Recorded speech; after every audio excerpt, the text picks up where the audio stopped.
जान खाओ भाई का बताऊं तो मैं जानब का कहो अरे बताऊं तो मैं जानब अरे देखा कहा चार चार बेटावा भा है हाँ अरे महाराज से कुछ निर्णय न छाओ दबाओ दवाओ तो टेंशन न लिया ऑनलाइन चलता है ना मेहनत करता है जगता तेरे पसीना तेरे ऊपर के पसीना ऊपर महाराज का तो सब ऑनलाइन सिस्टम है हमारा नहीं ना पाए हमारे लगे ये ना कैसे आई तोरे खाता में डायरेक्ट जाए जाके एंट्री करा ले पासबुक जमते ना ये पूरा निया हो गई स्कैनर ना नहीं के लगे कहां से टोल लाइन अच्छा आखिर दिक्कत यह है तो डॉक्टर साहब से खुलवा ले कोई दिक्कत ना है ना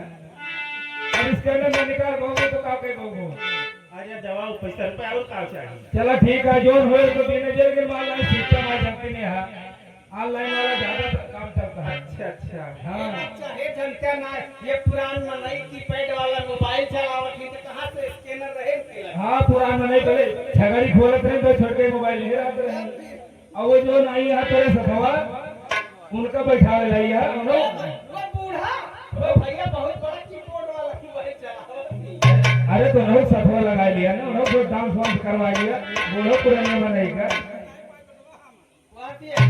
बात यहाँ बोल रहा है ये बुढ़िया पसेरी पेल लिया थी क्लियर बोलना है भाई नहीं बोल क्या रहे थे उठाओ तो ना तो इनका उठाओ कजे ना उठा को उठा दिए जाए शरीर के भारी है का हां आज मत से जनता ना कहा कोई खाजता दैले तो एक खरिए ठूस लेंगे और खला पाते जैसे फटावर भाई बैठिए देखा उनका उठाओ नहीं उठा